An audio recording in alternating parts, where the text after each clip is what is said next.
Kalau ada orang meninggal, dia meninggalkan puasa soma'an huwaliyuhu, maka boleh mengganti puasanya adalah ahli warisnya. Itu boleh. Kalau sholat ini jarang, tapi ada penjelasannya. Artinya dalam ranah ilmiah ya tidak apa-apa kita sampaikan meskipun nanti masih banyak mengundang perdebatan. Artinya amal orang yang masih hidup itu berguna bagi orang yang sudah mati. Begitu juga termasuk diantaranya sedekah. Itu dalam konsep ahlus sunnah wal jamaah. Kenapa demikian? Di antaranya Rasulullah SAW doha biki basa ini amlahaid. Rasulullah waktu hari raya korban, di antara hari raya korban yang Rasulullah lewati, beliau pernah berkorban dengan 2 ekor kambing, 2 ekor domba besar, putih besar. Yang pertama an-nafsihi, yang satu untuk dirinya. Yang kedua, wa al-akhar an ummatihi, untuk umatnya.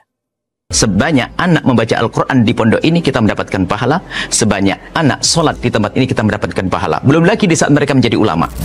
Harapan kami, pesantren terus berkembang, dan husnudzon kami akan berkembang. Maka dari itu, kami ajak Anda, para perindu ridha Allah, ayo kita ikut andil dalam besarkan pesantren ini. Semoga dari pesantren keluar ulama-ulama penerus dakwah baginda Nabi. Amin. Maka jangan ragu untuk bergabung. Inilah orang cerdas. Kalau kita mengandalkan ibadah kita melakukan sholat sebanyak apapun sangat terbatas, ngaji Quran sangat terbatas. Tapi kalau kita ikut andil dalam program besar semacam ini, sebanyak anak membaca Al-Quran di pondok ini kita mendapatkan pahala, sebanyak anak sholat di tempat ini kita mendapatkan pahala. Belum lagi di saat mereka menjadi ulama. Inilah kerjaan orang-orang cerdas. Maka ayo menjadi cerdas hari ini. Jangan ragu, sisihkan rezeki Anda. Dan tidak cukup sampai di sini. Ajak orang lain. Kapan Anda mengajak orang lain, Anda mendapatkan pahala biarpun orang itu belum mengikuti ajakan Anda. Ajak sebanyak-banyaknya. Dan di saat Anda mengajak, jangan meremehkan. Mungkin kelihatan orang itu seolah-olah tidak akan membantu. Ajak saja. Silahkan sisihkan rezeki Anda langsung ke Pesantren Nurul Azhar Bank Syariah Indonesia, nomor rekening 147-666-6666 atas nama Yayasan Tabung Wakaf Umat. Dan jika terbuka hati Anda lalu Anda berderma, jangan ragu. Sertakan kode transfer 01 di akhir nominal transfer dan atau konfirmasi ke nomor 0852 6541 6060. Itu adalah nomor admin yayasan. Dan setelah itu, setelah Anda berderma, puji syukur, bersyukurlah kepada Allah karena Allah telah memilih Anda untuk bisa berjuang. Nuhibbukum fillah. Assalamualaikum warahmatullahi wabarakatuh.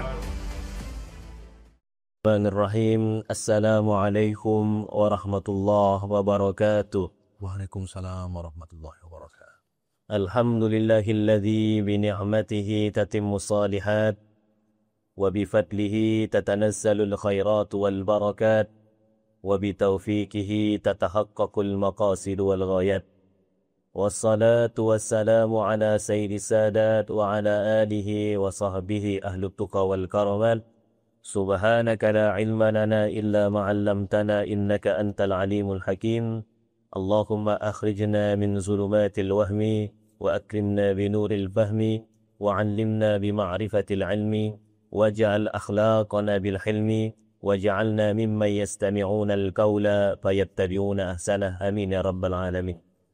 Yang sama-sama kita hormati dan kita muliakan pembedah buku yang temanya buku kita pada siang kali ini adalah Tahqiqul Amal Fima Yanfa'ul Mayyita Minal A'mal, yang insyaAllah akan dibedah oleh guru kita Haji Ahmad Mukhlisin LCMA. Bapak-bapak, ibu-ibu yang dirahmati oleh Allah Subhanahu wa Ta'ala, bersyukur kita kepada Allah Subhanahu wa Ta'ala berkat keimanan dan kesehatan yang Allah berikan kepada kita, sehingga kita bisa menyempatkan untuk hadir sebagaimana Allah mentaklif kita untuk beriman kepada Allah dan melaksanakan segala syariatnya. Tapi kita masih menyempatkan diri kita untuk menuntut ilmu dikarenakan Allah Subhanahu wa Ta'ala. Setidaknya Bapak Ibu yang kita dapatkan insya Allah bahwa para malaikat-malaikat Allah mendoakan kita. Kemudian Allah turunkan rahmat kepada kita. Allah turunkan juga ketenangan di dalam hati kita. Dan yang paling penting juga Allah Subhanahu wa Ta'ala membanggakan kita di hadapan malaikat-malaikat Allah Subhanahu wa Ta'ala. Kemudian salawat beriring salam kita hadiahkan kepada junjungan Nabi besar kita Muhammad sallallahu alaihi wasallam dengan mengucapkan Allahumma salli ala Sayyidina Muhammad wa ala ali Sayyidina Muhammad. Bapak Ibu yang dirahmati oleh Allah Subhanahu wa taala, adapun kami duduk di sini sebagai moderator yang akan sebagai pemimpin daripada acara ini, yang insya Allah narasumber kita pada hari ini atau pembedah buku kita pada hari ini adalah yang kami ucapkan tadi, Tuan Guru Haji Ahmad Muflisin LCMA. Sebelum kita membedah, alangkah eloknya kita memperkenalkan dulu Tuan Guru. Kami yakin Tuan Guru sudah masyhur di dunia ini dan masyhur juga di sama gitu. Jadi dah terkenal di langit, dah terkenal pula di bumi ini. Tapi alangkah indahnya untuk menyambung silaturahim kita dan menambah kecintaan kita kepada ilmu dan kepada ahlinya ilmu, maka izinkan kami untuk memperkenalkan Tuan Guru. Nama Tuan Guru kita adalah Haji Ahmad Muflisin LCMA. Beliau lahir di daerah Parit atau Parit Sayang namanya. Ini di daerah Rangsang, itu Kepulauan Meranti. Kemudian beliau lahir pada tanggal 2 Oktober 1980. Alhamdulillah, dari kecilnya beliau nasya'a fi nash'atil ilmi. Beliau hidup berkembang dengan suasana keilmuan yang sangat luar biasa. Setelah daripada SD, ibtidai, kemudian beliau melanjutkan sekolah pesantren sampai ke Jawa Tengah, tepatnya di daerah Salatiga. Setelah beliau belajar di sana, mengabdi lagi di sana, mengajar lagi di sana, kemudian beliau melanjutkan studinya ke kiblatnya ilmu, Universitas Al-Azhar Asy-Syarif. Sampai di sana beliau mengambil jurusan Usuluddin, kemudian mengambil jurusan Tafsir Al-Quranil Karim. Kemudian beliau setelah daripada Azhar tidak berhenti menuntut ilmu, kembali ke tanah air. Kemudian beliau melanjutkan studinya, S2-nya di Universitas Imam Bonjol. Dan alhamdulillah beliau telah bersama kita, Masya Allah. Alhamdulillah beliau juga mutazawij, telah menikah. Satu Tuan Guru ya. Alhamdulillah. Tuan Guru ni minal muwahhidin Bapak Ibu. Golongan-golongan yang satu-satu saja. Kemudian beliau juga punya arba'u aulad atau arba'atu aulad, 4 anak. Kemudian beliau juga banyak berkecimpung di dunia dakwah, di dunia mengajar. Beliau mengajar di Ma'had Ali Al-Munawwarah. Kemudian beliau juga mengajar di pesantren Nurul Azhar. Kemudian beliau juga berkecimpung di beberapa organisasi keislaman, seperti beliau sebagai ketua Da'i Dompet Du'afa, kemudian juga sebagai pengurus Yayasan Tabung Wakaf Umat. Kemudian beliau juga selain mengajar tadi, berdakwahnya bukan hanya di Indonesia saja, tapi sudah melangkah jauh bahkan di negeri nan jauh di sana. Sebagaimana perkataan ulama, utlubul ilma walau bisin. Walau bisin. Tuntutlah ilmu sampai ke negeri Cina. Alhamdulillah beliau sudah berdakwah sampai ke Beijing, Cina pada tahun 2018. Artinya beliau ni da'i internasional. Kita doakan beliau panjang umur, sehat badan, diberkahi segala urusannya, dimudahkan segala urusannya, diberikan kesehatan beliau dan keluarganya. Amin ya rabbal alamin. Kemudian kita masuk kepada al-muallif hadal kitab. Pengarang kitab ini. Kitab ini bertema tahqiqul amal fima yanfa'ul mayyita minal a'mal. Secara umum, kitab ini menjelaskan hal-hal yang kita lakukan atau amalan-amalan yang sering orang Melayu lakukan. Dari baca Yasinnya, kemudian baca Al-Fatihahnya, tahtimnya, tahlilnya, kemudian talqinnya, amalan-amalan tersebut secara menyeluruh di sini itu bermanfaat dan sampai kepada mayat atau kepada jenazah yang telah dikuburkan. Yang inilah secara nanti insya-Allah akan dibedah oleh Tuan Guru kita. Adapun muallif hadzal kitab, pengarang kitab ini ulama karismatik kota Makkah Al-Mukarramah, yang murid-muridnya telah banyak berada di Nusantara ini bahkan di seluruh dunia. Beliau bernama Al-Allamah Muhaddits wal Muhaqqiq Sayyid Muhammad Alawi Al-Maliki Al-Hasani Al-Makki. Ini di depan kita bisa nampak namanya. Namanya Sayyid Muhammad Alawi Al-Maliki Al-Hasani Al-Makki. Beliau ini lahir di kota Mekkah Al-Mukarramah di bulan Ramadan pada tahun 1326 Hijriah.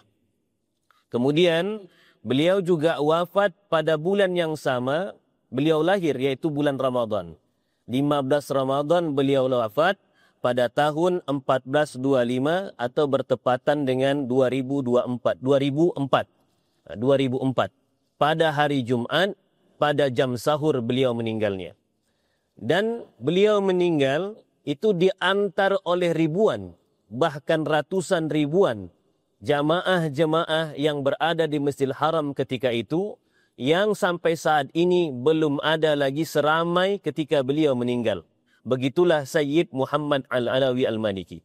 Kemudian beliau bermadzhab Maliki, tapi kenapa lebih terkenal, kata dalam yang kami baca daripada biografinya, kenapa beliau terkenal dengan Malikinya?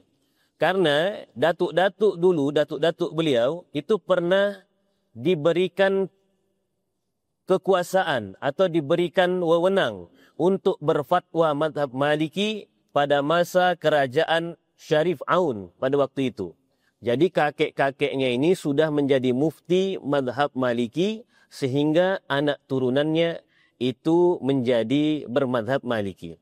Kemudian beliau juga itu bernasab yang sampai kepada baginda Nabi Muhammad sallallahu alaihi wasallam dari jalur Sayyidina Hasan. Sebagaimana sabda baginda Nabi Muhammad sallallahu alaihi wasallam, "Innal Hasana wal Husain syababa ahlil jannah." Sesungguhnya Sidnal Hasan dan Sidnal Husain adalah penghulu rajanya pemuda nanti di surganya Allah Subhanahu wa taala. Beliau berketurunan sampai ke Sidnal Husain, Sidnal Hasan.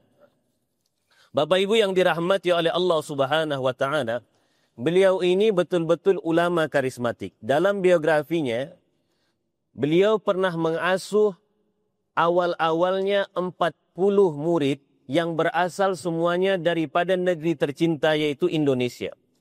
40 santri beliau ini, beliau beasiswakan, kasih makan, kasih tempat tinggal, dan alhamdulillahnya semua 40 murid beliau yang ada beliau di awal-awalnya itu semuanya punya pesantren di Indonesia ini. Begitulah karomah beliau. Kemudian beliau juga sebagaimana di manaqibnya, di biografinya, beliau itu yara nabiyyana katsira. Beliau itu banyak melihat baginda Nabi Muhammad atau bermimpi berjumpa baginda Nabi Muhammad sallallahu alaihi wasallam. Kemudian beliau ini ulama karismatik sibuk, Pak. Dulu bolak-balik Indonesia ke semua negara. Tapi beliau tidak lupa untuk mengarang kitab-kitab. Dalam manaqibnya, beliau kurang lebih hampir 200 kitab yang pernah beliau tulis. Di perjalanan, dimanapun beliau berada, beliau tetap mengarang atau menulis sebagai karya ulamanya. Bapak Ibu yang dirahmati oleh Allah Subhanahu wa taala, yang perlu juga dan yang penting kita ketahui bahwa Abuya Muhammad Al-Alawi Al-Maliki itu hidupnya di kota Mekkah. Di kota Mekkah ini mayoritasnya madhabnya Hambali dan ajaran-ajaran seperti Wahabi itu berkembang pesat di sana. Sedangkan beliau masih bertamasuk, berpegang teguh dengan ahli sunnah wal jamaah, dan beliau adalah salah satu ulama sufi yang berada di kota Mekkah. Walaupun gangguannya banyak, tapi beliau tetap istiqomah dan sabar terhadap ujian-ujian yang beliau hadapi. Kemudian beliau ini saking mulianya, beliau ini kitab-kitab yang beliau sampaikan ini itu dikarenakan pengalaman-pengalaman yang beliau dapatkan, bahwa ada orang yang baca Al-Quran ketika takziah, orang bisa putus hubungan silaturahim, orang bisa saling membid'ahkan, orang bisa saling mengkafirkan, bahkan hubungan saudara bisa jauh gara-gara masalah seperti ini. Dan beliau jawab semuanya di kitab ini, dan insya Allah akan dibedah sama Tuan Guru kita. Sedapnya bedah buku ini Bapak Ibu, biarpun kita belum baca buku ini, tapi kalau ada tukang bedah ya, insya Allah antara judul sampai kulit ke kulit itu saling berhubungan satu sama lain. Artinya al-maudu' murtabitun ila maudu'il akhir. Tema yang pertama pasti berhubungan dengan tema yang kedua. Tema yang kedua berhubungan tema yang terakhir. Alhamdulillah, insya Allah akan dijelaskan oleh Tuan Guru kita, Haji Muhammad Ahmad Mukhlisin, LCMA. Dengan itu kita berikan waktu sebesar-besarnya dan seluas-luasnya kepada beliau. Fal yatafaddal mashkura. Assalamualaikum warahmatullahi wabarakatuh. Waalaikumsalam warahmatullahi. Alhamdulillahi rabbil alamin wal aqibatu lil muttaqin wala udwana illa 'alal zalimin. Allahumma shalli wa sallim wa barik ala Muhammad wa ala alihi wa ashabihi wa man tabi'ahu bi ihsanin ila yaumiddin. Subhanaka la ilma lana illa ma 'allamtana innaka antal alimul hakim. Wa qad qala ta'ala fi kitabihil karim wa huwa asdaqul qailin. A'udzu billahi minasy syaithanir rajim. Bismillahirrahmanirrahim. Yarfa'illahu allazina amanu minkum wallazina utul ilma darajat. Al-ayah, sadaqallahul azim, amma ba'd. Ma'asyiral muslimin wal muslimat, para peserta bedah buku yang dimuliakan oleh Allah Subhanahu wa taala, beserta moderator yang ada di samping saya. Beliau ini lahir di Selat Panjang. Saya juga Selat Panjang. Cuman saya di kampung, beliau lahirnya di kota. Itu saja bedanya. Beliau di kotanya, saya di kampungnya lahir. Dan alhamdulillah siang hari ini dipertemukan di majelis bedah buku. Insya Allah buku ini luar biasa karena pengarangnya orang solih. Paling tidak kita berharap mendapatkan keberkahan dari orang-orang solih. Amin. Jangankan kita, sekelas Imam Syafi'i rahimahullah saja mengatakan, lastu minas solih. Aku bukanlah bagian dari orang-orang yang solih. Tetapi aku mencintai orang-orang yang solih. La'alli analu syafa'atahum. Berharap kelak aku mendapatkan syafaat mereka. Jadi orang-orang solih ini luar biasa. Bisa memberikan syafaat, bisa memberikan pertolongan. Dan buku ini, Bapak Ibu yang dimuliakan oleh Allah Subhanahu wa taala, tadi sebahagian besar tentang biografi penulisnya sudah disampaikan. Buku ini adalah jawaban terhadap amaliyah, terutama amaliyah orang-orang Melayu. Jadi amaliyah orang-orang Melayu ini bukan hanya sekedar amaliyah nenek moyang, tapi secara sanad keilmuan itu sampai kepada baginda Rasul sallallahu alaihi wasallam. Maka secara terjemah judul buku ini Tahqiqul Amal. Tahqiq itu merealisasikan, mewujudkan. Amal itu harapan. Apa harapannya? Fima yantafi'ul mayyita minal akmal. Jadi ada amal yang bermanfaat bagi orang yang sudah meninggal. Kalau kita masih hidup, kita melakukan amal, dan amal itu bermanfaat bagi kita. Cuman kan sebagian amal kita belum nampak manfaat bagi kita atau belum. Kenapa? Karena amal itu didokumentasikan dalam buku amal kebaikan kita. Dan kita akan nampak amal itu bermanfaat bagi kita kapan? Paling cepat ya saat nyawa terpisah dengan raga. Nampak lagi nanti kapan? Ketika kita sudah berada di alam barzah. Dan kemudian seterusnya. Maka buku ini menjawab tuduhan-tuduhan dalam tanda kutip yang dinisbahkan kepada orang yang melakukan amal-amal yang dianggap amal itu bid'ah. Yang dianggap amal itu menyelisihi dari apa yang dilakukan oleh baginda Rasul sallallahu alaihi wasallam. Beliau jawab secara ilmiah. Maka Bapak Ibu, kalau hanya sekedar tuduhan lalu kemudian tidak disampaikan secara ilmiah atau menyembunyikan sebahagian pengetahuan yang membicarakan tentang itu, berarti kita tidak jujur dengan keilmuan. Maka kita mesti jujur dengan keilmuan ini. Jadi kalau kemudian ada yang mengatakan iya, ada yang mengatakan tidak, juga sampaikan tidak. Jangan sampai kemudian kita katakan yang iya aja karena sama dengan apa yang kita pikirkan dengan yang kita amalkan, lalu kemudian yang mengatakan tidak, kita tidak pernah menyampaikannya. Berarti kita tidak jujur dengan keilmuan kita. Bapak Ibu yang dimuliakan oleh Allah Subhanahu wa taala, qala al-musannifuna fa'ana bihi wa bi ulumihi fid dharain. Amin. Jadi pertama, yang beliau tulis setelah memuji Allah Subhanahu wa taala, bersolawat kepada baginda Rasul sallallahu alaihi wasallam, di prolog itu beliau sampaikan sedikit tentang usuli sawabil qiraah lil amwat wa ghairiha minal a'mal as-salihah. Bahwa pahala bacaan dari Al-Quran itu akan berguna bagi orang yang sudah meninggal. Bukan hanya sekedar pahala bacaan Al-Quran, secara umum amal-amal solih. Dan membaca Al-Quran dari amal solih itu bisa sampai kepada orang yang sudah meninggal ketika kita hadiahkan. Kalau kemudian kita cari sederhananya Bapak Ibu, kalau kita kirim tak balik lagi ke kita itu kan tandanya sampai. Nah, kalau umpamanya tidak sampai kan akan kembali kepada kita. Bapak Ibu yang dimuliakan oleh Allah Subhanahu wa taala, biasanya yang menjadi tema bahwa amal itu tidak sampai kepada orang yang sudah meninggal, itu mengutip firman Allah Subhanahu wa taala dalam surat An-Najm ayat yang ke-39. Allah Subhanahu wa taala berfirman, "A'udzubillahi minasyaitonirrajim, wa allaisa lil insani illa ma sa'a." Sesungguhnya manusia tidak memperoleh selain yang dia usahakan, selain yang dia kerjakan. Jadi kita ini hanya akan mendapatkan apa yang kita buat. Kita hanya mendapatkan apa yang kita kerjakan. Ini firman Allah Subhanahu wa taala. Jadi firman Allah Subhanahu wa taala ini kemudian dianggap bahwa kita tidak akan mendapatkan sesuatu yang dilakukan oleh orang lain. Kita hanya mendapatkan sesuatu yang kita kerjakan saja. Berarti kalau kita mendapatkan sesuatu yang kita kerjakan saja, berarti amal itu cuma bermanfaat bagi orang itu sendiri dan tidak akan berguna bagi orang lain. Itu ketika dipahami secara tekstual firman Allah Subhanahu wa taala ini. Tapi kemudian Bapak Ibu yang dimuliakan oleh Allah Subhanahu wa taala, di antara penjelasan Allah Subhanahu wa taala juga sama-sama Al-Qur'an. Allah Subhanahu wa taala mengabarkan ternyata amal orang lain itu bermanfaat bagi kita. Di antaranya Allah kabarkan walladzina amanu wattaba'athum dzurriyyatuhum biimani. Orang-orang yang beriman lalu keturunan mereka meneruskan keimanan orang tuanya. Itu bermanfaat bagi orang tuanya. Maka sederhananya Bapak Ibu, yang paling bahagia bagi kita saat kita melihat anak kita bisa meneruskan iman kita. Ketika kita melihat anak kita, jangan tengok waktu dia susah kita nasihati. Tapi tengoklah ketika dia sujud, saat itu dia meneruskan sujud kita. Tengoklah ketika dia mengatakan Allah Tuhanku, karena dia telah meneruskan keimanan kita. Ketika anak itu meneruskan keimanan kita, akan bermanfaat bagi kita. Makanya ayat itu tidak bisa kita comot satu, lalu kemudian kita nisbahkan kepada sesuatu. Oh, ini ayat Al-Quran mengatakan bahwa amal orang itu tidak akan berguna bagi orang lain. Apalagi orangnya itu sudah mati. Apalagi orangnya sudah meninggal. Berarti kan mencopot satu ayat untuk mengklaim, untuk kemudian menjeneralisir bahwa semua perbuatan orang hidup tak akan berguna bagi orang yang sudah meninggal.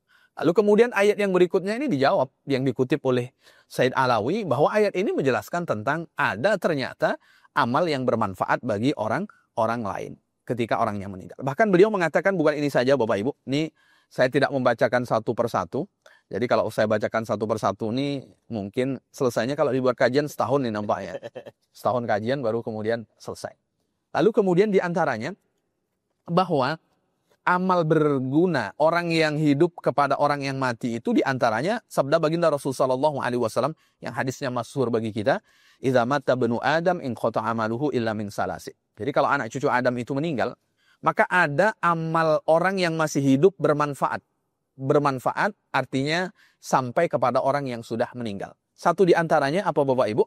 Satu di antaranya yang Rasulullah SAW sampaikan meskipun hadisnya tidak ditulis secara utuh, awwaladin sholihin yatmulah. Doa anak yang solih. Ketika orang meninggal, kira-kira doa anak yang solih ini sampai atau tidak? Kan itu. Selaku ayah kalau penasaran, coba meninggal dulu. Nanti kira-kira sampai atau tidak kan itu.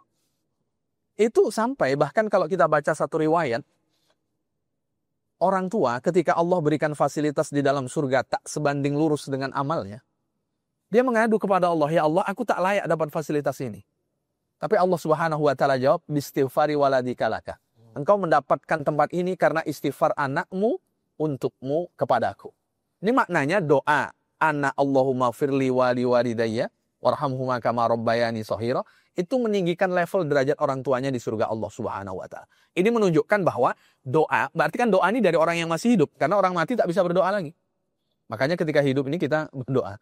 Wa idza sa'alaka ibadi anni fa inni qarib. Ketika itu orang-orang bertanya kepada Rasul sallallahu alaihi wasallam, aqaribun rabbuna? Apakah Tuhan kita ini dekat? Fanunajihi, kalau dekat kami bermunajat wahai Rasul. Ambaidun, apakah Tuhan kami ini jauh? Fanunadihi, kalau jauh kami akan menyerunya, kami akan memanggilnya. Maka kemudian Allah menurunkan, ketika hamba-hambaku bertanya tentang aku, maka katakanlah aku dekat. Berarti doa kita saja untuk diri kita sudah jelas. Bahkan doa kita kepada orang yang mendahului kita, termasuk orang tua, itu berguna bagi mereka. Jadi doa kepada orang yang sudah meninggal itu sampai. Doa kepada orang yang sudah wafat itu sampai. Berarti bahwa ayat ini perlu gabungkan. Jadi metodenya jam'u namanya. Jadi mengumpulkan ayat-ayat, hadis-hadis yang membicarakan tentang tema yang sama. Kira-kira bagaimana nanti akhirnya? Nah, makanya kata Said Imam Alawi Al-Maliki, ada hadis yang kedua yang menjelaskan tentang bahwa perbuatan orang yang masih hidup itu sampai. Lalu kemudian halaman ke-8, tahlilun nafisun li syarihil aqidah at-tahawiyah. Ada analisa yang berharga sekali ketika menjelaskan tentang wa allaisa lil insani illa ma sa'a. Di antaranya, Bapak Ibu yang dimuliakan oleh Allah Subhanahu wa taala, anal insan bisa'ihi wa husni usratihi iktasabal asdiqa. Bahwa orang itu ketika di dunia ini dia bekerja, di dunia ini dia beramal. Lalu kemudian di dunia ini dia berinteraksi dengan orang baik.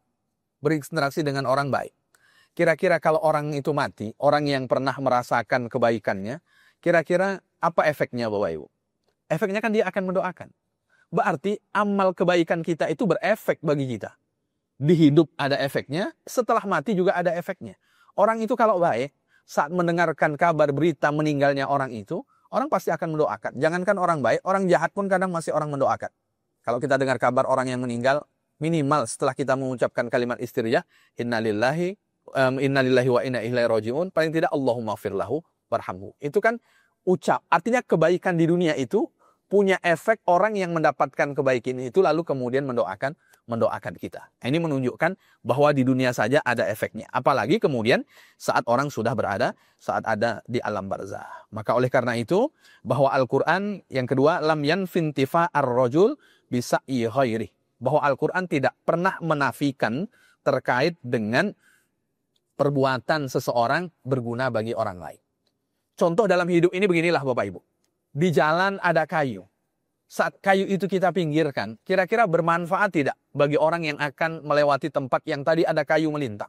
Bermanfaat. Padahal perbuatan orang yang masih hidup berguna bagi orang yang juga masih hidup. Sederhananya seperti itu. Begitu juga akan bermanfaat perbuatan baik orang yang masih hidup yang diniatkan, yang disedekahkan, yang dihadiahkan kepada orang yang sudah meninggal. Selanjutnya, di antara yang dibicarakan pada halaman 16, al-qira'ah alal mayyit wa fi'lus salafi. Menghadiahkan pahala bacaan kepada orang yang sudah meninggal. Dan bagaimana perbuatan salaf. Salaf itu siapa? Salaf itu orang yang hidup di 3 generasi pertama. Khairul quruni qarni, summal ladzina yalunahum, summal ladzina yalunahum.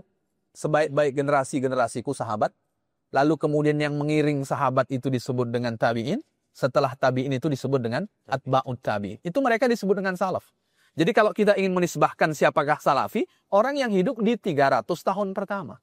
Suka tak suka, senang tidak senang, orang yang hidup setelah masa itu namanya tidak salafi. Namanya kholaf. Kholaf itu setelah 300 tahun pertama. Jadi artinya jangan sampai kemudian kita tertipu oleh casing. Supaya kita tidak tertipu oleh casing, makanya kita tahu bahwa yang disebut salaf itu siapa? Orang yang hidup 300 tahun pertama. Karena setelah itu disebut dengan kholaf. Jadi kalau menisbahkan salaf itu siapa? Ya orang yang hidup tahun 300 tahun pertama. Ada sahabat, ada tabi'in, ada atba'ut tabi'in. Mereka ini orang-orang yang dijamin oleh baginda Rasul SAW sebagai generasi terbaik turun-temurun. Dari sahabat, tabi'in, lalu kemudian atba'ut tabi'in. Maka kita tidak bisa direct langsung ketemu sahabat secara keilmuan. Maka mesti melewati atba'ut tabi'in, melewati tabi'in, baru kemudian sampai ke sahabat. Baru sampai ke Rasul SAW. Jadi sanad pengetahuan itu tak mungkin langsung kepada sahabat, tak mungkin. Makanya bagaimana dahulu orang-orang salaf ketika mereka membicarakan tentang hadiah bacaan kepada orang yang meninggal ini tadi. Di antaranya, hadhihi dakwah ghairu shahihah. Kalau ada yang mengatakan tuduhan bahwa bacaan kepada orang yang meninggal itu tidak sampai, bahwa tuduhan ini tidak benar. Kenapa? Li'annal qira'ah 'alal amwati shahhat an Ibni Umar wa hakaha asy-Syibbi. Bahwa membacakan Al-Quran dihadiahkan kepada orang yang meninggal itu dilakukan oleh sekelas Ibnu Umar. Ibnu Umar itu anaknya Sayyidina Umar bin Khattab radhiyallahu an. Satu di antara 7 bendaharawan hadis yang dijamin oleh Rasul SAW, beliau adalah generasi terbaik. Nanti dijelaskan, Sayyidina Umar ini, Sayyidina Abdullah bin Umar, dia berpesan kepada anaknya, nanti kalau aku meninggal, tolong bacakan di kuburku surat Al-Baqarah. Kita ini baru Yasin. Sayyidina Umar tuh pesannya surat Al-Baqarah. Kira-kira panjang Yasin atau panjang Al-Baqarah? Orang sekarang pun dah tak betah di kuburan baca Yasin. Banyak nyamuk kan. Akhirnya baca yang paling pendek saja. Yang paling pendek itu biasanya surat Al-Ikhlas, Al-Falaq, dan kemudian An-Nas. Itu bisa dicek terkait dengan pesan Imam Ahmad bin Hambal. Ini kan secara mazhab fikih. Imam Ahmad bin Hambal ini lewat kuburan bersama dengan tuannya, dua kawannya. Kata dia, bacakan Al-Ikhlas wal Mu'awidzatain wahdu, dan kemudian hadiahkan kepada lil amwat, kepada orang-orang yang meninggal. Itu sekelas Imam Ahmad bin Hambal. Lalu kalau kemudian sekelas sahabat, lalu kemudian para pembesar mazhab mengakui bahwa itu sampai, lalu kenapa kemudian kita ragu dengan informasi yang baru sekejap, yang kemudian barangkali informasi itu hanya sepenggal, tidak sampai kepada kita utuh. Nah, intinya bahwa apa yang sudah kita lakukan itu bukan kita buat-buat, tapi kemudian ada tunjuk ajarnya dari baginda Rasul sallallahu alaihi wasallam.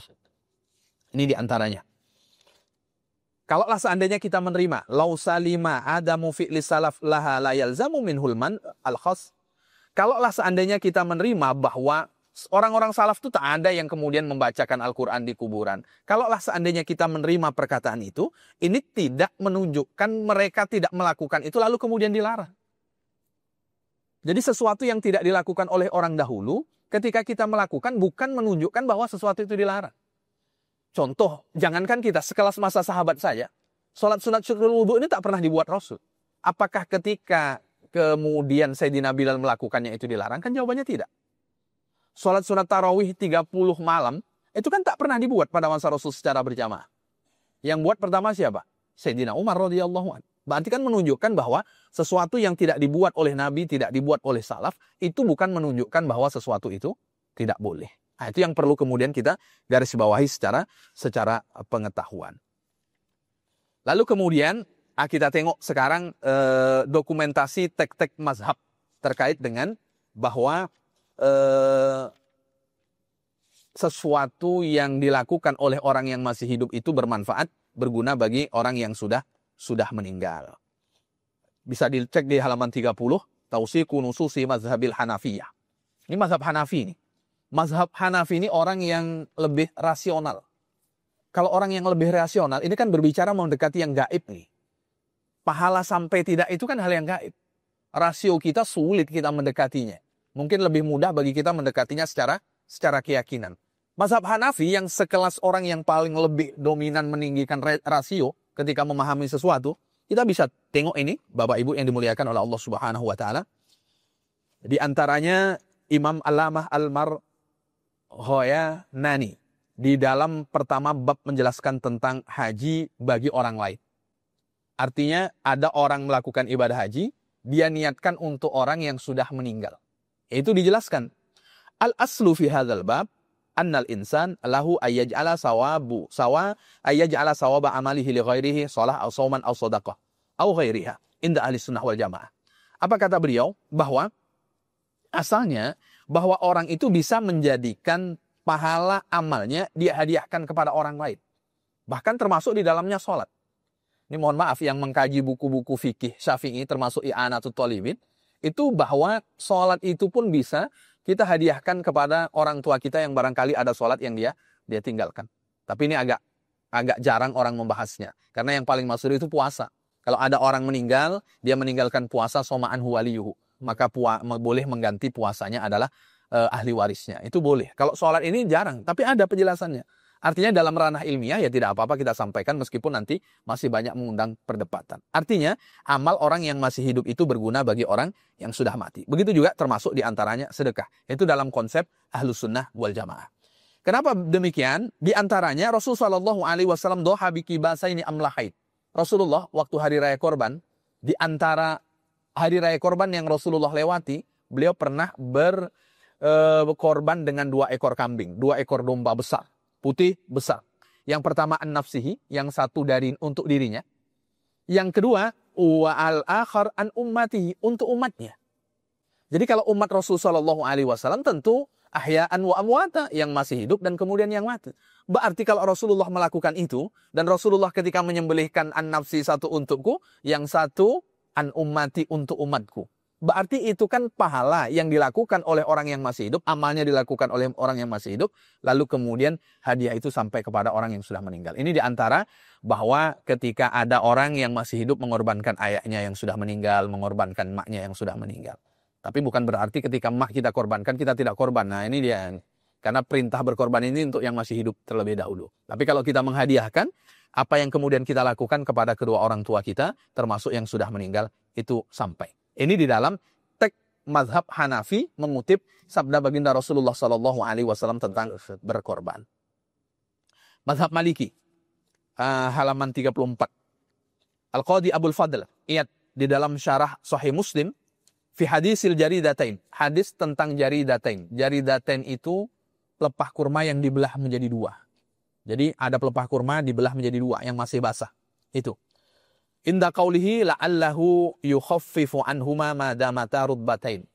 Rasul sallallahu alaihi wasallam lengkapnya ini dia lewat kuburan. Rasulullah berhenti, lalu Rasulullah mengambil pelepah kurma, beliau belah menjadi dua, beliau tancapkan masing-masing ke dua kuburan yang beliau lewati. Setelah itu kata Rasulullah la'allahu yukhaffifa anhuma ma damata rutbatain. Kata Rasulullah, selama kedua pelepah kurma ini masih basah, semoga meringankan azab orang yang ada di dalam dua kuburan itu tadi. Itu kata baginda Rasul sallallahu alaihi wasallam. Kalaulah pelepah kurma yang basah, dia dari tumbuh-tumbuhan berguna bagi orang yang sudah mati, lalu bagaimana dengan manusia? Nah itu dia.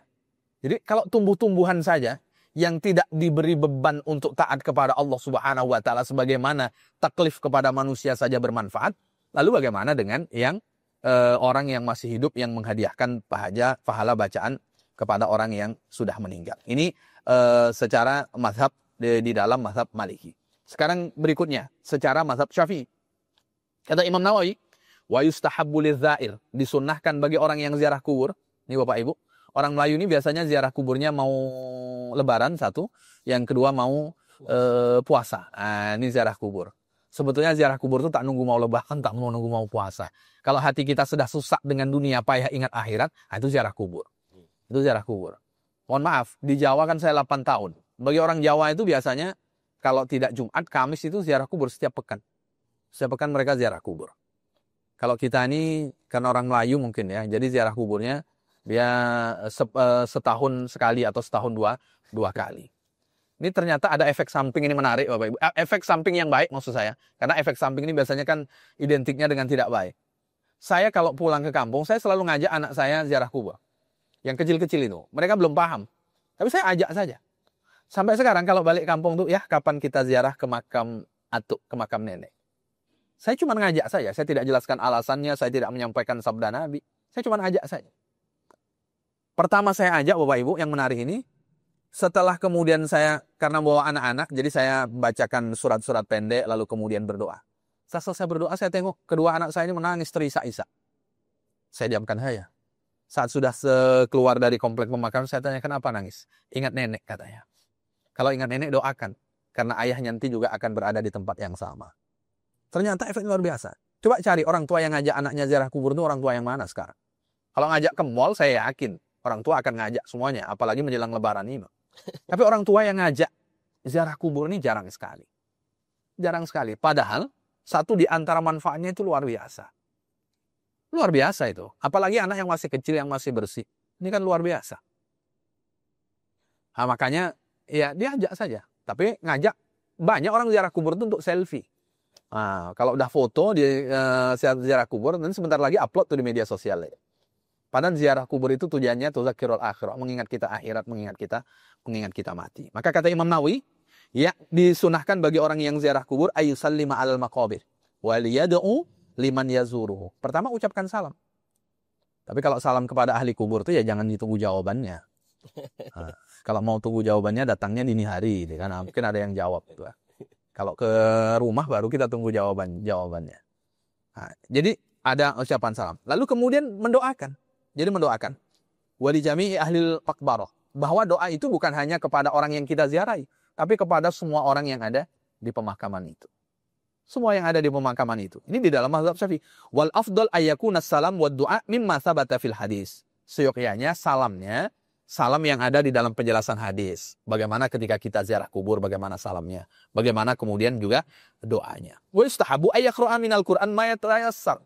Dan disunahkan untuk membaca Al-Quran yang mudah. Artinya Al-Quran yang kita hafal, yang Al-Quran itu mudah untuk kemudian kita lafazkan.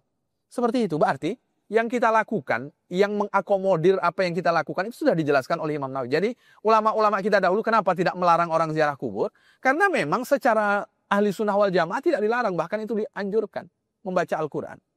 Yang baca sikit itu karena tak sanggup banyak saja sebetulnya. Makanya pesan Sayyidina Abdullah bin Umar kepada anaknya, mintanya surat Al-Baqarah. Coba kita selaku anak, orang tua kita mau meninggal nanti, nak, nanti tolong bacakan surat Al-Baqarah di makam mak, nak. Kira-kira bagaimana yang akan kita lakukan, Bapak Ibu? Onde mak ini berat betul pesan kepada awak kan. Kalau surat Yasin masih ringan gitu kan. Ini mintanya surat Al-Baqarah, surat terpanjang di dalam Al-Qur'an. Nasu alaihi Syafi'i wattafaqa alaihi al-ashab. Teks ini Imam Syafi'i dan disepakati oleh ashab. Ashab itu maksudnya siapa? Pengikut mazhab Syafi'i. Jadi orang secara mazhab Syafi'i tak usah ragu baca Quran. Oh itu bid'ah, itu bid'ah itu. Yang nyebut bid'ah itu dia tidak paham konsep mazhab. Tak mungkin kita bisa langsung sampai ke sahabat tanpa melewati imam-imam 4 mazhab yang jelas mereka itu adalah para mujtahid. Nah itu. Makanya juga dijelaskan oleh Imam Alawi Al-Maliki. Bahkan kemudian ada juga nanti secara mazhab Hambali. Hambali ya diantaranya seperti yang sudah sempat saya singgung tadi, bahwa Imam Ahmad bin Hambal pun pernah berpesan untuk kemudian menghadiahkan surat Al-Fatihah, Al-Ikhlas, Al-Falaq dan kemudian An-Nas kepada orang yang sudah meninggal. Wa ayyu qurbatin fa'alaha wa ja'ala sawabaha lil mayyit al-muslim nafa'ahu zalika insyaallah. Itu di dalam mazhab Hambali. Jadi amal-amal baik termasuk menghadiahkan pahala kepada orang yang meninggal, yang muslim, itu bermanfaat baginya. Ada kalanya doa, ada kalanya istighfar, adanya kalanya sedekah, ada kalanya menggantikan yang wajib bagi mayit yang kemudian belum dia lakukan lalu kemudian dia meninggal. Termasuk satu di antaranya adalah berpuasa. Ini terkait dengan tek-tek secara mazhab. Lalu kemudian Bapak Ibu yang dimuliakan oleh Allah Subhanahu wa taala. Biasanya orang yang menentangkan sering mengutip pendapat Imam Ibnu Qayyim atau kemudian termasuk sering mengutip pendapat Imam Ibnu Taimiyah. Ini saya ambil yang Ibnu Taimiyah ya, yang lebih tersohor nih kan. Yang Ibnu Taimiyah halaman berapa tadi?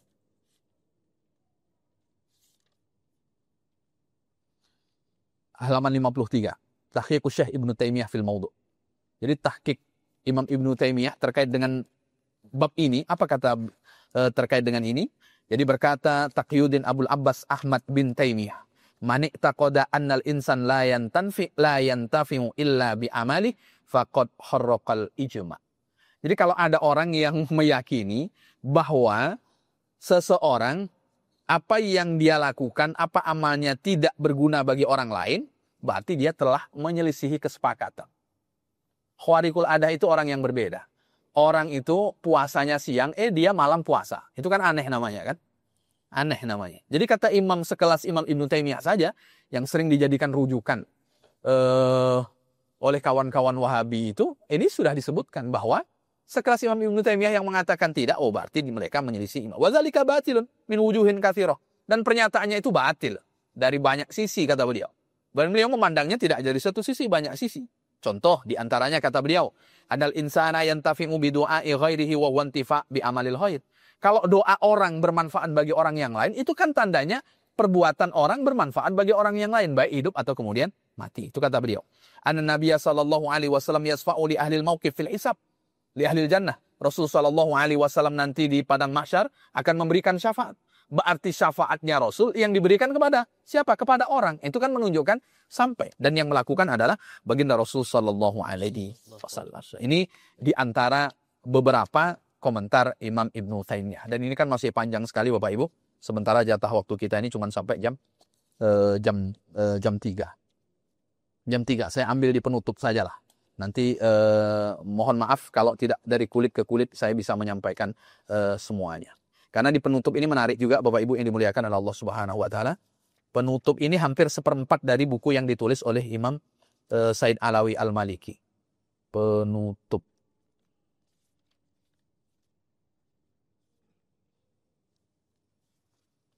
Halaman berapa? Indah penutupnya mana itu?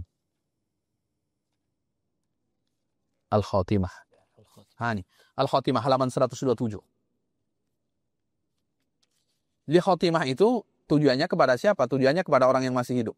Kalau tadi ini kan banyak dibicarakan tujuannya kepada orang yang sudah meninggal. Menghadiahkan bacaan pahala Yasin, menghadiahkan bacaan pahala surat Al-Baqarah, menghadiahkan sedekah kepada orang yang sudah meninggal. Itu di antara amal-amal yang bermanfaat yang kemudian amal itu berguna. Lalu kemudian orang yang masih hidup itu dianjurkan qasrul amal wa dzikrul maut. Tidak usah panjang angan-angan, lalu kemudian banyaklah ingat mati. Itu di antara penutup yang disampaikan oleh Imam Said Alawi Al-Maliki. Kenapa demikian? Bapak Ibu yang dimuliakan oleh Allah Subhanahu wa taala. Halaman 128 itu Rasulullah ditanya anil akyas minan nas. Manhum? Rasul, siapa orang yang cerdas? Rasul ketika ditanya orang yang cerdas kan Rasul tidak menyebutkan angka-angka di dunia pendidikan formal atau kemudian yang lainnya. Kata Rasul, orang yang cerdas itu aktsaruhum lil mauti dzakira. Orang yang ingat mati. Jadi orang yang banyak ingat mati itu orang yang cerdas. Wa ahsanuhum lahu isti'dadan ulaikal akyas. Orang yang juga banyak persiapan yang dia bawa di kampung yang dia lebih panjang di dalamnya dibanding kemudian dunia yang sekejap ini. Maka itu di antara anjuran bahwa kita hidup ini banyak ingat mati. Ingat mati itu maknanya Bapak Ibu, bukan seseorang mengatakan dengan lisannya maut, mati. Bukan itu orang yang ingat mati itu. Orang yang ingat mati itu bukan dengan menyebutkan mati itu kan. Tapi yang dimaksud ingat mati itu adalah orang yang kemudian mantafakkarul qalba wastikhdaruhu. Orang yang mantafakkarul qalbu, jadi hatinya itu bertafakkur dan menghadirkan inda dzikril mauti bil lisan. Ketika lisannya menyebutkan kalimat maut, bisa hadir ke dalam hati. Kita ini yang paling payah Bapak Ibu. Lisan kita menyebut tapi tidak hadir ke dalam hati. Contoh begini. Orang kalau terkejut biasanya ucapannya apa Bapak Ibu? Kaget nih. Pas mau ambil sandal ada kodok. Apa biasanya kalimat yang banyak disebut orang? Biasanya yang banyak. Astaghfirullahaladzim. Itu kan ucapan lisan. Tapi tidak hadir ucapan itu. Karena istighfar itu kan mengaku kita berdosa. Maka sering ucapan kita itu tidak hadir ke dalam hati. Hanya sampai kepada lisan. Yang paling baik itu hadir ke dalam hati. Sama dengan kita menyebutkan maut. Kalau hanya disebutkan oleh lisan, banyak orang yang bisa lakukan. Tapi yang hadir ke dalam hati itu, yang sulit dilakukan. Itu diantara cara mengingat mati, bagaimana kemudian kita menghadirkan ke dalam hati. Lalu kemudian selanjutnya, al-marad nazirul maut. Di antaranya dijelaskan untuk orang yang masih hidup di halaman 135, Bapak Ibu yang dimuliakan oleh Allah. Suma idza maradal insan fayambaghi lahu ay ya'khudha fit taubah. Orang ini kalau sakit tobatlah. Jadi orang ini kalau sakit dianjurkan untuk tobat. Jadi banyak-banyak beristighfar. Kita ajalah Bapak Ibu, sakit dengan sehat lebih banyak mana istighfar kita? Sakit. Apalagi sakitnya parah, makan sudah pahit semuanya. Wow, itu istighfarnya banyak sekali. Istighfarnya banyak. Yang repot nih orang sakit tak istighfar. Ini repot nih. Maka sakit itu peringatan tentang kematian. Wal iksar minal istighfar wa min dzikrillah wa minna dzikrillah. Banyak-banyak istighfar, zikir-zikir kepada Allah Subhanahu wa taala. Kenapa demikian? Orang sakit itu dianjurkan bertaubat mengingat Allah Subhanahu wa taala karena hampir rata-rata prolog kematian itu diawali dengan sakit. Baginda Rasul sallallahu alaihi wasallam sakit dahulu kurang lebih 3 hari sebelum beliau wafat. Itu Rasul sallallahu alaihi wasallam sakit. Sekelas Rasulullah saja sakit. Sakit itu bukan bermakna Allah benci dengan kita. Justru orang yang sakit itu perlu dia waspada diri. Fir'aun itu selama hidup tak pernah sakit. Jadi kalau ada orang sehat terus tak pernah sakit, ada gen Fir'aunnya nampaknya. Nah, jadi sakit itu Allah menegur kita, Allah mencolek kita. Maka sakit itu peringatan tentang kematian. Maka sakit itu mengingatkan kita kepada kampung akhirat. Akhirat wabir rujuk ilallah, dan kita kembali kepada Allah Subhanahu wa taala. Dan orang yang sakit ini Bapak Ibu, bagaimana kemudian selalu berbaik sangka kepada Allah. Jadi kita sakit ini berbaik sangka kepada Allah. Jangan sampai Allah tak sayang kepada saya sakit. Ini kan kita sudah berburuk sangka kepada Allah. Jadi sakit itu jangan sampai kemudian kita tidak berbaik sangka kepada Allah Subhanahu wa taala. Karena Rasulullah sebelum wafat juga berpesan, la yamutanna ahadukum illa wa huwa yuhsinu dzan billah. Kalian jangan wafat melainkan memastikan sebelum wafat itu kalian berbaik sangka kepada Allah Subhanahu wa taala. Kalau berbaik sangka itu kan namanya roja, berharap. Berharap kepada Allah itu kita tidak pernah kecewa. Orang itu mau masuk ke dalam surga syaratnya cuma 2. Satu ada roja, satu ada khauf. Kalau keduanya ini bergabung, masuk ke dalam surga. orang akan Allah wujudkan harapannya, Allah akan selamatkan dia rasa takut. Roja apa? Berharap dosanya diampuni oleh Allah. Takut itu, takut kalau dosa-dosanya Allah Subhanahu wa Ta'ala akan memberikan azab. Kalau dua ini bekal, selamat kita. Makanya Imam Nawawi di dalam kitab Riyadhus Shalihin, bab roja dengan khauf itu beliau gabungkan jadi satu. Kenapa dijadikan satu? Supaya orang tidak kalau satu saja ibarat timbangan dia akan jumping. Maka dua-duanya saja dia lakukan. Orang kalau hanya berharap roja saja, rasa takutnya tidak ada, dia mudah berbuat dosa. Karena Allah Maha Pemaaf. Besok buat dosa lagi. Karena Allah Maha Pengampun. Kenapa? Yang ada hanya roja, rasa takutnya tidak ada. Orang yang adanya cuma rasa takut, ini juga berbahaya. Kenapa? Kalau rasa takutnya saja yang ada, itu orang bisa putus asa. Ada dulu sahabat, kalau disebut kalimat neraka, dia langsung terduduk. Tidak kuat apa-apa. Sehingga dia tidak bergaul dengan orang karena khawatir terdengar kalimat neraka. Rasulullah datang menjenguknya. Saat Rasulullah datang menjenguknya, dipeluknya Rasulullah SAW, lalu kemudian dia jatuh tersungkur meninggal. Jatuh meninggalnya saat memeluk baginda Rasul SAW. Kata Rasulullah, ingatnya tentang neraka telah menyobek-nyobek lubuk hatinya, sehingga dia bisa meninggal. Sementara kita kan dianjurkan ada rasa takutnya, lalu kemudian ada rasa harapnya. Maka kita berbaik sangka kepada Allah terhadap apa yang Allah Subhanahu wa Ta'ala ujikan. Nah, itu di antara yang akan bermanfaat bagi kita secara sendiri. Lalu kemudian Al-Muqtadir ya berikutnya. Al-Muqtadir ini orang yang mau meninggal. Halaman 146. Wa minas sunnah ayyadhaja al-muqtadir ala yamini. Sehingga orang ketika mau meninggal dimiringkan ke kanan. Jadi Bapak Ibu kalau menunggu orang tua yang sakit, kan biasanya ada di rumah sakit, maka selipkan bantal di sebelah mananya supaya mengarah ke kanan ini. Sebelah kanan berarti sebelah kirinya ya. Sebelah kirinya supaya kemudian mengarah ke kanan. Kalau bisa mengarah ke kiblat itu lebih bagus, kata Imam Said Alawi Al-Maliki. Kan kadang kita tak perhatian itu. Cuman kita sibuk, jangan tinggalkan, kan itu. Sementara ada hal yang perlu dilakukan oleh orang yang masih hidup dan dilakukan kepada orang yang meninggal. Setelah itu apa? Kalau sudah nyawa terpisah dengan raga, maka yang dianjurkan adalah memejamkan matanya. Karena mata itu terbuka orang meninggal. Makanya ada di antara yang bermanfaat bagi orang yang mau meninggal apa? Talqin. Talqin itu bermanfaat bagi orang yang mau meninggal. Dan juga bermanfaat kepada orang yang setelah meninggal. Maka talqin itu jangan dipahami hanya kepada orang yang sebelum meninggal saja, tapi juga pahami kepada orang yang sudah meninggal. Nanti di keterangan yang sebelumnya itu ada, secara riwayat itu Abu Umamah Al-Bahili. Dan ini dilakukan oleh para sahabat, meskipun tidak semuanya. Dilakukan oleh para sahabat, tidak semuanya. Maka dahulu ketika ada seorang dosen besar di Al-Azhar meninggal, itu yang mentalkin Habib Jufri ya. Habib Jufri itu. Ditalkin. Kurang apa pengetahuannya tentang Al-Quran, tentang hadis. Tapi masih mentalkinkan. Ini menunjukkan Bapak Ibu, ternyata ada masanya kita itu tidak akan hebat dengan pengetahuan kita. Kita butuh dibantu oleh orang lain. Contoh kapan? Ketika sakaratul maut. Sehebat-hebatnya orang waktu sakaratul maut, ternyata dia butuh orang lain yang membimbingnya. Talkin. Itulah di antara perbuatan orang bermanfaat bagi orang lain. Kapan? Ketika dia mentalkin kalimat La ilaha illallah. Kata Imam Qurtubi, kenapa orang itu perlu ditakil? Orang itu kalau mau mati, dia sedang berada di 3 persimpangan jalan. Yang satu yang mentalkinnya supaya dia jalan yang lurus. Sebelah kanan dia digoda oleh iblis yang menyerupai orang tuanya ayah. Sebelah kiri dia digoda oleh iblis yang menyerupai ibunya. Kan ini 3 jalan yang berbeda. Kalau kita ngidupkan Google Map, kita mau mencari arah, itu kan cuma satu. Coba Google Map itu bilang kanan, kiri, lurus. Kita mau pilih yang mana nih kan? Makanya berat sekali. Sehingga kata beliau, biasakan ketika hidup itu membaca doa Rabbana la tuzigh qulubana ba'da idh hadaitana wa hab lana min ladunka rahmah innaka antal wahhab. An-niyahah wal buka. Di antara yang tidak dianjurkan itu adalah an-niyah. Niyah itu meratap. Makanya jangan sampai meratap.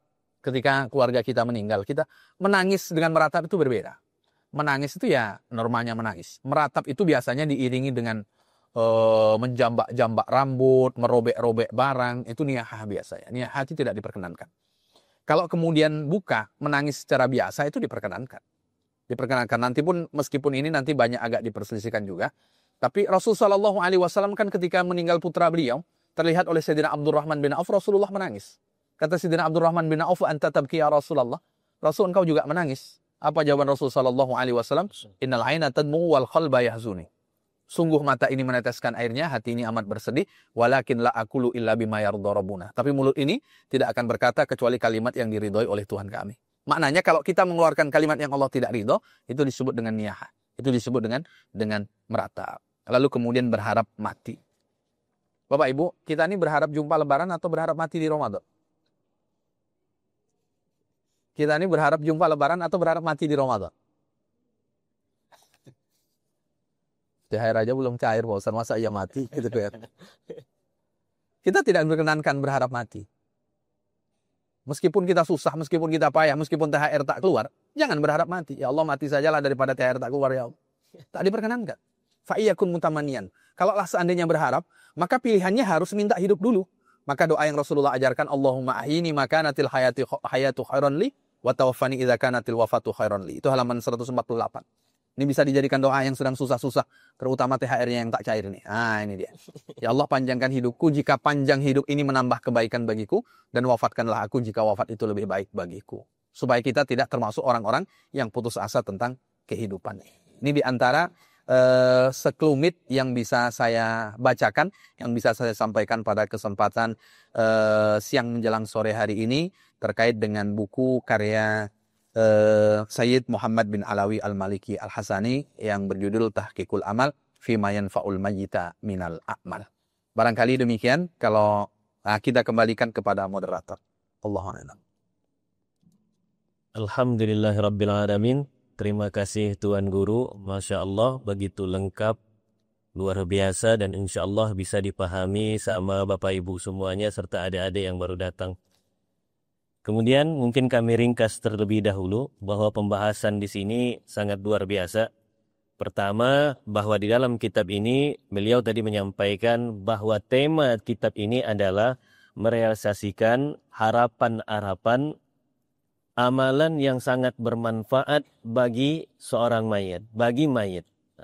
Bahwa amalan-amalan yang kita harapkan ini sampai dan bermanfaat kepada mayit. Baik orang tua, saudara-saudara, ataupun semua kaum muslimin dan muslimat.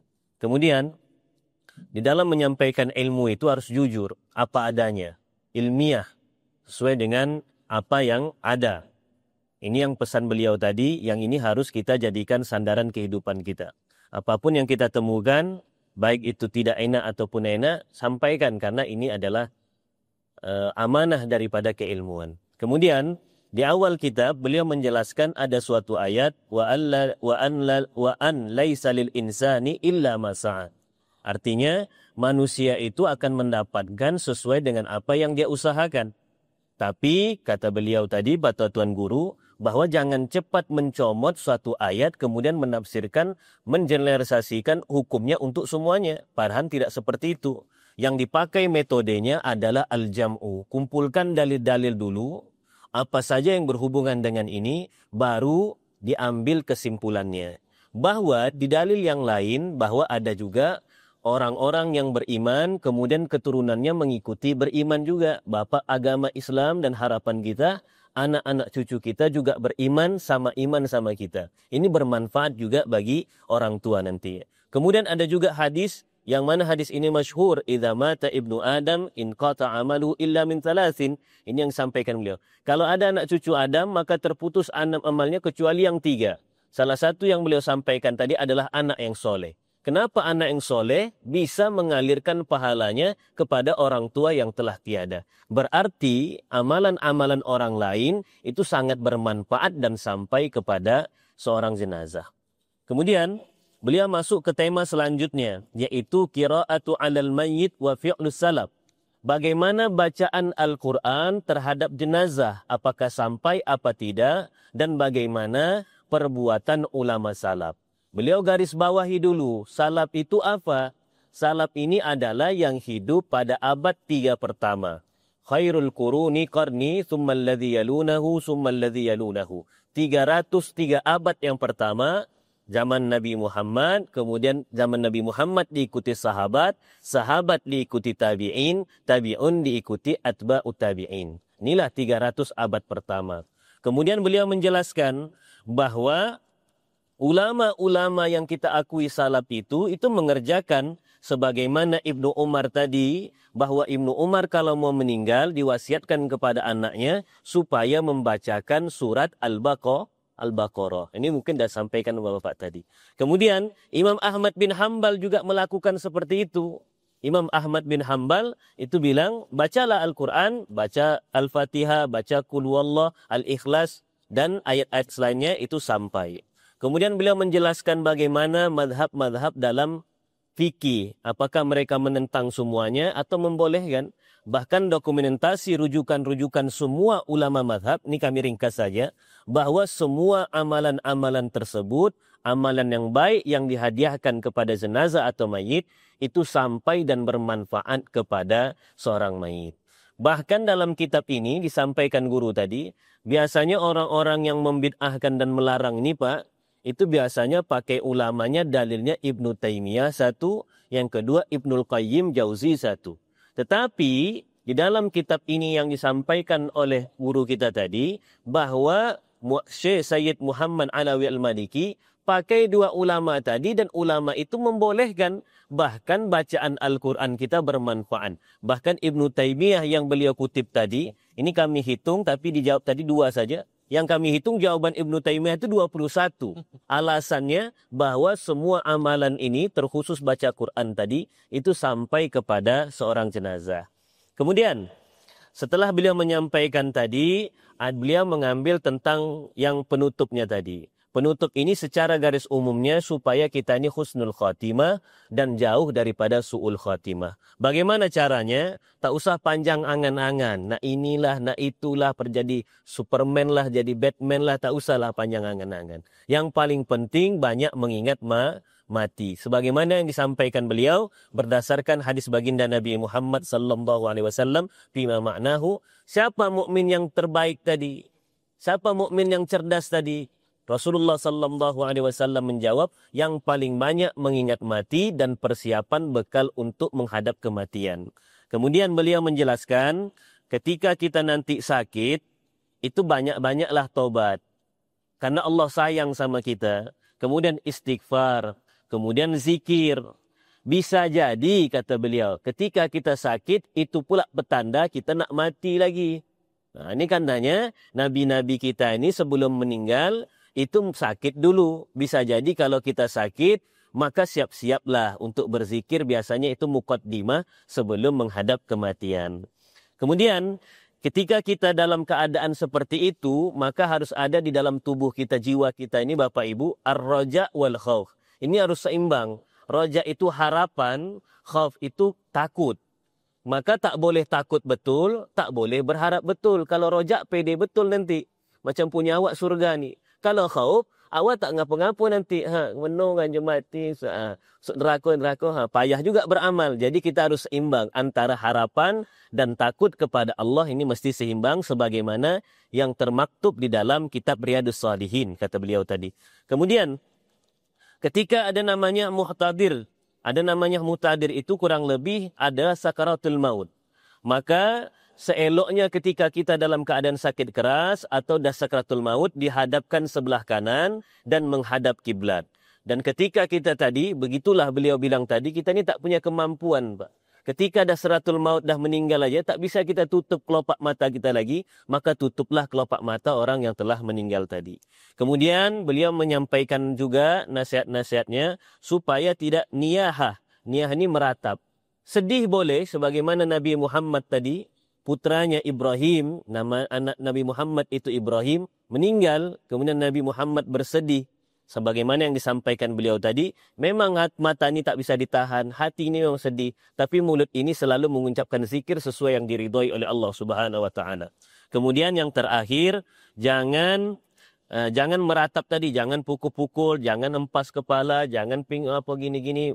Merataplah, berlebihan dalam meratap kematian tadinya. Kemudian yang terakhir beliau menyampaikan, berharap mati ini tak boleh. Makruh hukumnya, tunggu THR cair dulu, barulah. Tidak juga dah Pak. Jangan mengharap mati. Tapi pun kalau mau nanti, itu berdoa sebagaimana doa Nabi Muhammad tadi. Apa dia? Allahumma ahyini makanat hayatu khairan li. Wa tuwaffini wa tawaffani in kanatil wafatu khairan li. Ya Allah, hidupkanlah aku. Kalau hidupkanlah aku ya Allah. Seandainya hidup ini lebih baik hidupkanlah. kalau wafatkanlah aku seandainya wafat ini lebih baik. Artinya kita serahkan dan tawakalkan takdirnya kepada Allah. Allah mau kita hidup, ya hidup, kita jalankan hidup dengan baik. Allah mau kita meninggal, maka kita meninggal, mudah-mudahan matinya husnul khatimah. Demikian Bapak Ibu, inilah yang disampaikan Tuan Guru kita. Kiranya terima kasih. Bapak Ibu boleh lihat fihrisnya. Apa fihris ini? Daftar isi. Daftar isinya, mungkin ada pertanyaan-pertanyaan mengenai amalan-amalan kita, yang mana amalan ini secara keseluruhannya, secara umumnya, bahwa semua amalan itu bermanfaat bagi seorang mayit. Mungkin ada pertanyaan dari bapak-bapak, ibu-ibu, adik-adik, mungkin kita berikan dua, Tuan Guru. Dua pertanyaan dari bapak-bapak, dari kaum ikhwan, dan banat nantinya ibu-ibu boleh juga. Silakan bapak-bapak yang ada pertanyaan. Alhamdulillah pertanyaannya sangat luar biasa semuanya. Jazakumullahu khairan jaza. Yang pertama, Ustadz, izin bagaimana menanggapi orang yang tidak suka dengan amalan seperti amalan yang kita bahas ini. Kemudian seandainya ada satu kasus yang mana orang yang kena musibah ini dalam keadaan miskin. Sedangkan adat kita gitu ya. Jadi Mas ya, adat kita itu mengundang orang dengan mungkin mendoakan mayit ini. Selain mendoakan ada pula yang disiapkan. Tak cukup aqua, tapi harus ada makannya, ada minumnya, ada buahnya dan lain sebagainya. Mungkin ditanggapi yang soal pertama dulu Ustaz. Fadhol Tuan Guru. Baik, terima kasih. Terkait dengan duduk di tempat orang yang meninggal. Artinya bertakziah. Kalau bertakziah itu tak mungkin berdiri saja, ada duduk. Maka di salah satu judul dari buku ini halaman 101 Al-Ijtima' Lit-Takziah fi Baitil Mayyit. Artinya berkumpul untuk bertakziah di rumah mayit. Dalam hal ini wal aslu fi jawaziha au masru'iyatiha bolehnya duduk bertakziah di tempat orang yang meninggal itu syariatnya. Hadis yang diriwayatkan oleh Imam Bukhari di dalam bab jenazah, kata beliau, babu man jalasa indal musibah. Bab duduknya orang di tempat orang yang sedang mendapatkan musibah. Itu. Imam Bukhari itu dikenal, fikihnya itu ada di dalam turjumanul bab. Terjemah bab itu fikih beliau. Kalau Imam Bukhari menulis man jalasa indal musibah, berarti hadis yang beliau kutip, sebagaimana yang dikutip oleh Sayyid Imam Alawi Al-Maliki, berarti boleh. Berarti kalau kemudian mengatakan bahwa tidak suka itu bukan karena rasa. Tidak suka itu ada tidak dalilnya. Khawatir dalil yang dia tahu tidak boleh, sementara dia menafikan dalil yang membolehkan. Itu yang paling berbahaya. Makanya kitab yang paling sahih setelah Al-Quran itu kan Sahih Bukhari. Dan di dalam Sahih Bukhari ditulis babu man jalasa indal musibah. Nah ini di antaranya. Lalu kemudian bagaimana dengan kasus yang diceritakan tadi, dia sudah punya hutang karena harus menyungguh tamu yang datang, akhirnya dia hutang lagi. Kasus itu tidak bisa kemudian dijadikan untuk merubah, tidak boleh, kan tidak. Itu kan kasus satu dari sekian. Artinya ketika ada seseorang yang melakukan A, itu kan tibanya oknum kalau sesuatu itu tidak boleh. Jadi satu kasus itu jangan digeneralisir, menjadi hukum semuanya kemudian menjadi tidak boleh. Yang perlu dicerdaskan itu siapa? Orang yang bertakziah. Yang perlu dicerdaskan. Di Pekanbaru ini sudah alhamdulillah luar biasa. Beberapa kali ketika ada ceramah takziah umpamanya, orang sudah tahu kalau umpamanya tuan rumah menyediakan air sampai tidak pun, bagi mereka biasa-biasa saja. Tidak ada kekhawatiran. Kan sudah tahu. Dan tidak ada orang yang mencela ketika, mungkin yang mencela itu kan kasuistik juga kan, bukan secara umum. Secara umum itu tidak ada masalah. Kalau kemudian dijadikan tradisi yang memberatkan, itu kan sudah menyelisihi dari apa yang kemudian sebelumnya dianjurkan. Itu saja sebetulnya. Tentu pertanyaannya bahwa boleh tidak orang menghadiahkan makanan untuk orang yang sudah meninggal. Kan di situ nanti tibanya itu. Karena biasa rata-rata orang yang menyuguhkan makanan, Bapak Ibu ini mohon maaf, ini hadiah dari kami yang kami hadiahkan pahalanya untuk almarhumah mak ayah kami. Biasanya seperti itu disampaikan. Jadi silakan minum, tidak usah khawatir. Karena sudah disampaikan seperti itu oleh keluarga. Dan biasanya keluarga itu bukan orang yang mendapatkan musibah ini. Kadang familinya, tetangganya. Dan ada beberapa komplek, itu sudah memang disiapkan. Kalau ada orang di komplek itu mati, ada donasi sosial, 500.000 sudah disiapkan. Artinya ini kepedulian tetangga. Maka dulu kan ada Isna'uli Ali Ja'far To'aman itu kan. Pesan baginda Rasul. Ketika keluarga Ja'far itu meninggal, Rasulullah meminta tolong buatkan makan untuk keluarga Ja'far. Karena tak sempat memikirkan makan karena ada keluarganya yang meninggal. Dan itu sudah dilakukan di beberapa tempat di Pekanbaru ini. Artinya satu kasus jangan dihukumi semua orang itu sama. Dan jangan kemudian dibuat untuk kemudian menentukan status hukum. Allah alam. Barangkali itu yang bisa saya jawab. Kemudian yang kedua, mimpi. Saya ini tidak pula pakar tafsir mimpi. Ini nampaknya kita perlu nengok Tafsirul Ahlam punya Imam Ibnu Sirin. Karena itu buku tafsir akhlak. Karena buka praktek tafsir mimpi di Pekanbaru nampaknya laris nampaknya Bapak Ibu kan. Mimpi itu biasanya sesuatu yang paling banyak dipikir sebelum tidur. Itu normal manusia. Kalau kita mikir THR, mimpinya nanti THR juga itu. Karena yang paling banyak terpikir oleh kita itu nanti yang akan berada di dalam, yang akan terbawa di dalam mimpi. Itu biasanya itu. Maka mimpi-mimpi yang kayak gitu itu namanya bunga tidur. Mimpi yang wahyu itu mimpinya baginda Rasul Sallallahu Alaihi Wasallam. Kalau mimpi kita itu tidak wahyu. Kalau mimpinya Rasul wahyu. Apakah kemudian anak ketika mimpi ayahnya, biasanya dia terpikir ayahnya. Mungkin waktu sekolah tadi, dia nengok kawannya dijemput ayahnya. Terpikir olehnya, ayah saya dah meninggal. Waktu tidur dia cerita, mak saya mimpi ayah, mak. Itu. Cuman kita kadang kan tidak cross check kejadian sebelumnya itu apa. Sehingga anak kita ini kok mimpi dengan ayahnya, mimpi dengan maknya. Mungkin perlu juga ditelusuri. Oh ternyata tadi sempat terpikir karena nengok kawan-kawannya dijenguk ayahnya, dijenguk maknya, lalu kemudian terbawa di dalam mimpi mereka. Tapi yang jelas untuk tafsir mimpi saya tidak ahlinya. Mungkin nanti ibu boleh cari ustadz yang pakar tafsir mimpi. Karena ada memang bukunya, ada ilmunya, dan saya tak paham ilmu itu. Kalau orang-orang tua dahulu yang bujang-bujang ini kalau mimpi digigit ular, itu sebentar lagi jodohnya datang tuh. Katanya. Tapi kan ini tidak mesti gitu kan. Maka baca Tafsirul Ahlam. Saya tak berani baca karena saya tidak ahli itu. Mungkin bisa nanti dirujuk keilmuannya itu kepada yang berahli. Wallahu alam. Barangkali itu ibu yang bisa saya jawab. Boleh lagi Tuan Guru? Tutup lah dan habis ini. Biasa. Baik, Bapak. Bismillah. Baik Bapak Ibu yang dirahmati oleh Allah Subhanahu wa taala, demikianlah acara bedah buku kita. Nampaknya waktu pun ada mau tanya lagi, Pak? Aduh, baik. Oke, boleh silakan, Pak. Satu lagi. Bismillahirrahmanirrahim. Assalamualaikum. Baik, Masya Allah, Bapak ini luar biasa. Soalnya Bapak ini tadi nyimak terus nih Tuan Guru. Jadi ada suatu kasus yang mana kita biasanya yang mengundang orang. Artinya kita yang meminta doakan, yang pahalanya ini disampaikan kepada almarhum atau almarhumah orang yang kita kenal, orang tua atau yang lainnya.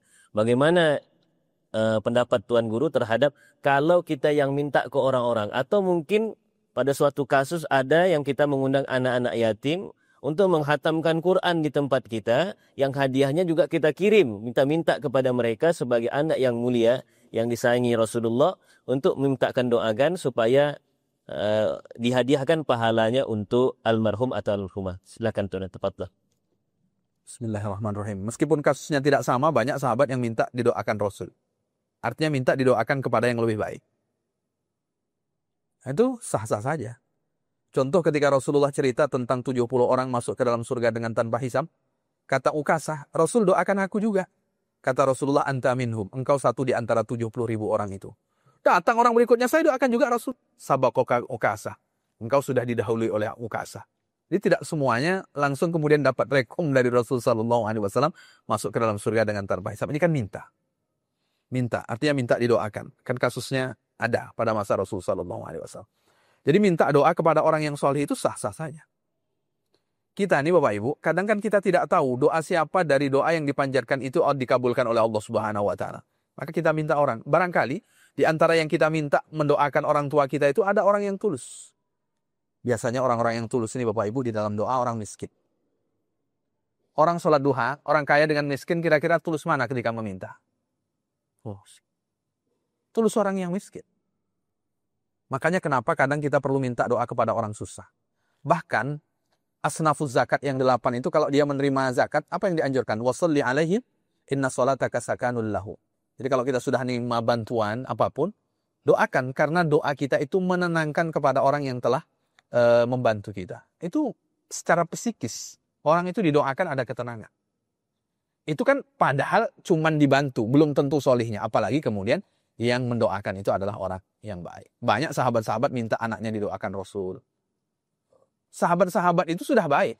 Tapi dia tidak mau mentahnik anaknya lewat mulutnya. Dia minta tahnik anaknya itu, memasukkan mamahan kurma ke mulut anaknya itu dari baginda Rasul sallallahu alaihi wasallam. Barangkali itu di antara yang bisa saya jawab.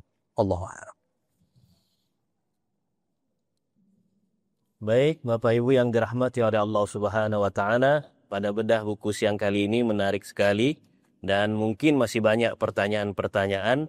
Insyaallah majelis ini nanti akan dibuka oleh Tuan Guru kita yang mungkin lebih mendalam lagi, lebih detail lagi. Setiap tema, setiap huruf, setiap kalimat akan dibahas satu persatu insyaallah.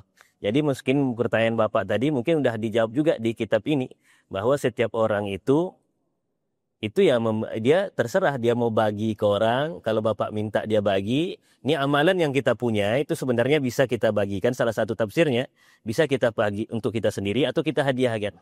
Jadi seandainya kita minta ke anak-anak atau tetangga kita, kalau dia tak mau bagi berarti untuk pahalanya untuk dia sendiri. Tapi kalau dia bagi ke keluarga kita atau yang siapa tujuan yang kita kirim, maka itu insya Allah akan sampai pahalanya.